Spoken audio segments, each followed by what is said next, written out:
Are you looking for the best racing wheels? In this video, we will look at some of the 5 best racing wheels on the market. Before we get started with our video, we have included links in the description, so make sure you check those out to see which one is in your budget range. Number 1. Logitech G29.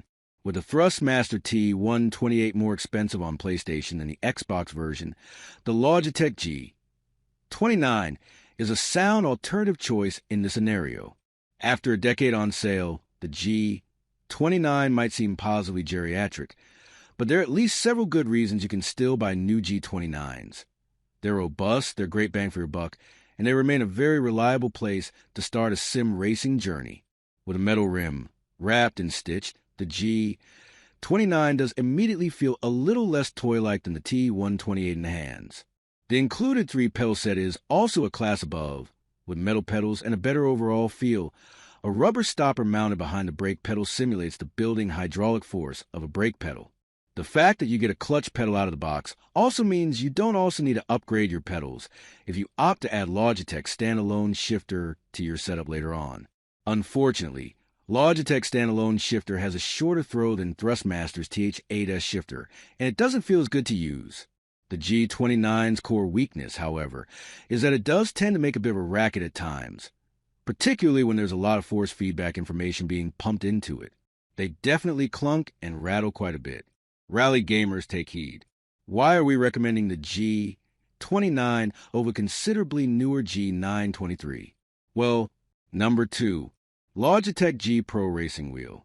Logitech has long made dependable racing wheels for players new to the racing simulation scene or with more modest budgets. The G29/G920 and the G923 are robust options, and, as mentioned earlier, the G29 in particular has more than stood the test of time. Logitech's G Pro Racing Wheel, however, was new territory for the veteran racing peripheral manufacturer, a higher-end, direct drive system that far eclipses its enduringly popular but more primitive gear-driven systems. The wheelbase of the G Pro Racing Wheel certainly isn't as compact as alternative direct drive options from Fanatec and Moza, and more traditional-looking plastic case around the system does actually make it resemble old-school belt-and pulley type systems. However, don't be deceived. It's very much a direct drive unit, and the 11 Nm of torque it has on tap is just right to meet the demands of the serious side of sim racing. 10 to 12 Nm of torque is near enough the best compromise you can currently get between authentic power and pricing that isn't outright bonkers. As a direct drive wheel, the difference in driving feel between the G Pro and Logitech's older models is stark. It also includes Logitech's TrueForce haptics technology, but it comes without the extra wheel-based noise you get out of TrueForce on the G923. In the G Pro's case, TrueForce in supported games is actually a pretty great boost to the value of this wheel. The rim itself shares a lot in common with other past Logitech rims, but it's a little larger, which is another tick for authenticity.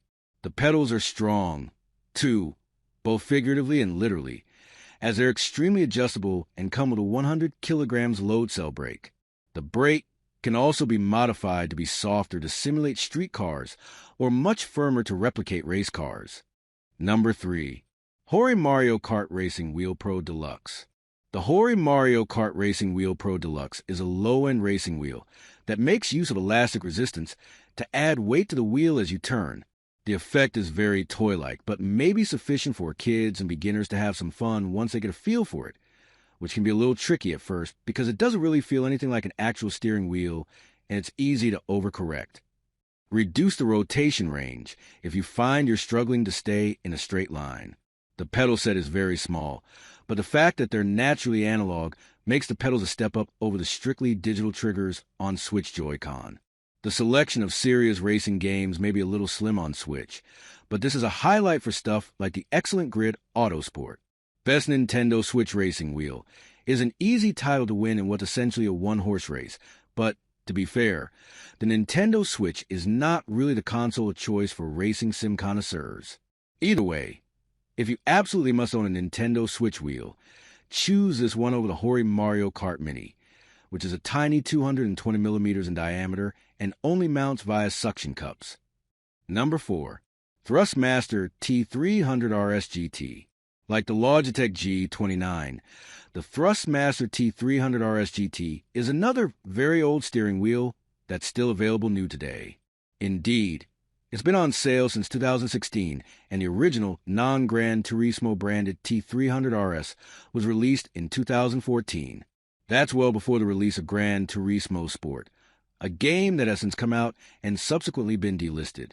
The T300 RS GT relies on belt-driven force feedback, meaning it's not capable of the same level of nuance as you can get in more expensive, direct drive systems, but delivers a sturdy level of feedback without the louder clatter you get in its cheaper Logitech competitors. The 280mm metal wheel itself is typically sized, and while the rubber coating isn't as nice as the leather-wrapped Logitech options, it's appropriately grippy. The included 3-pedal set doesn't feature load cell pedals, but it does come with an effective enough rubber stopper mod to mount behind the brake pedal and add resistance to the last moment of pedal travel. With its advanced age and with direct drive wheels coming down in price, the T300 RS GT is admittedly a slightly outmoded option in 2025. It is PC compatible, but it definitely shouldn't be your first choice for PC these days considering the aggressive prices of the entry-level direct drive Moza options. However, with no direct drive options on PlayStation at its price point, the T300 RS GT remains a very serviceable choice. Number 5. Thrustmaster T128. The Thrustmaster T128 is very much an entry-level sim racing product, and its pricing and build reflect that, but it still has a lot of merit as a great first step into sim racing for kids and racing fans on the tightest budgets. The small and entirely plastic rim does feel a little toy-like, as does a small and also entirely plastic 2-pedal set. But you do get real force feedback, and that's a crucial distinction between the T128 and lower-priced options like the T80. The juice is absolutely not worth the squeeze on super-budget options like the T80 and its equivalents, which operate on bungee-style resistance systems with zero force feedback. If you're thinking about buying one of those, save your money and just stay on a controller. The T128 small rim diameter may seem a little dinky initially, but it's important when a wheelbase isn't packing a huge torque number, as the closer your hands are to the center of rotation, the stronger it will feel. The T128's 2 Nm of peak torque is certainly modest compared to the power of its more expensive peers, but it's still sufficient enough to communicate enough of the on-track information you'll need to feel your car's behavior and react intuitively